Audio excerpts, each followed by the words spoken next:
The Wolf Pack. The paper on Melker's desk was a telegram from the Nazi High Command. It was dated several weeks ago, just after the German defeated Stalingrad.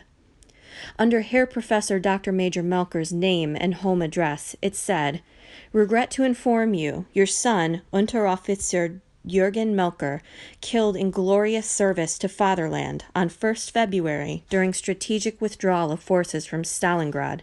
Heil Hitler." So that explained it. Why Herr Professor Dr. Major Melker had been so angry these past weeks.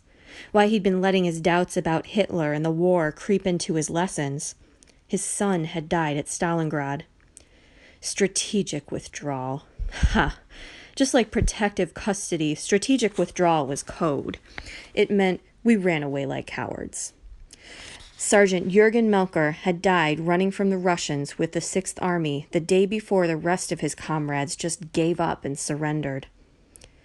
Fritz finally showed up for class, talking and laughing with another SRD boy named Max.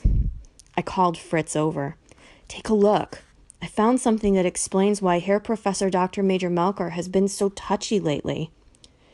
"He's been touchy because he's a doddering old man who serves no purpose in the war effort," Fritz said. I recoiled a bit from the strength of Fritz's reaction. He'd never been so hateful before.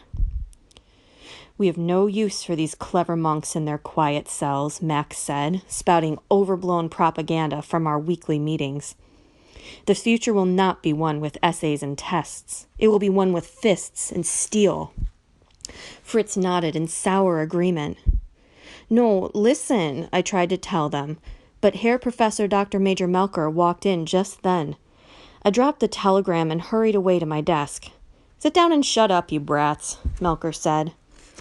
Fritz slid into the seat beside mine. Ever since we'd been put on the SRD uniforms, no one had tried to make him sit elsewhere. He sat ramrod straight, eyes forward. He didn't seem to want to talk to me at all these days, and less than a month ago he'd been following me around like a puppy. "Fritz, what have you been up to these past few days?" I whispered. "You've never been at home in the mornings or after school, and you don't come to the Hitler Youth meetings anymore. What is this special team Trumbauer put you on?" "It's a science team," Fritz said. In the desk beside Fritz, Max snickered like he was in on the joke. And science team had to be a joke. The only science Hitler Youth ever learned was how to tell a Jew from an Aryan and how to calculate the money wasted taking care of mentally handicapped people. I waited for Fritz to tell me the truth, but that appeared to be all he was going to say about it. I smoldered. What was up with Fritz all of a sudden? It was as though we suddenly weren't friends anymore.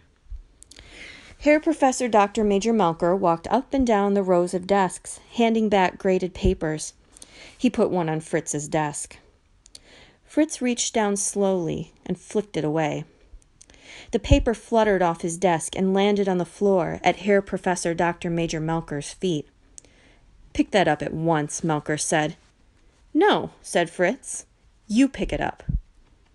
The room got deathly quiet, and a cold pit opened up in my stomach.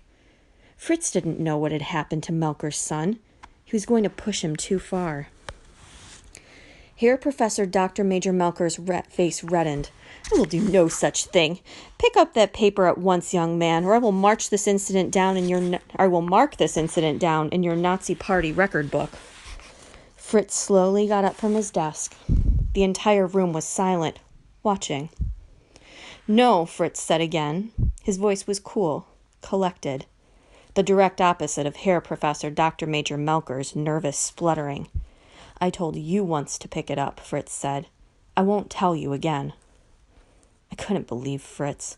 What was he doing? Herr Professor Dr. Major Melker shook like he was about to explode. He raised his hand to give Fritz a sharp blow with the back of his hand, but suddenly Max stood up behind Fritz. Then the two other SRD boys in the room.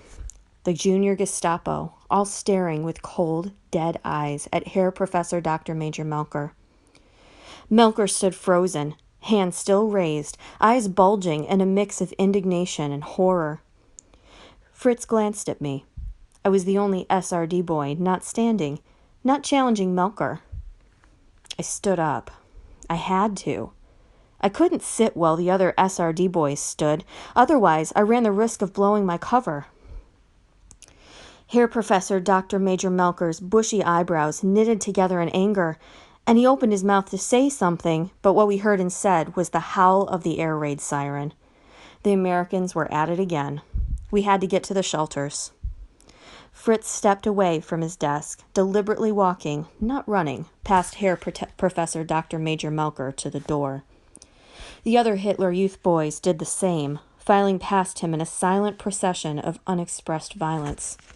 Melker stood rooted to the spot, looking suddenly much more frail and old than his actual years. I let out the breath I didn't know I'd been holding and ran to my air raid station.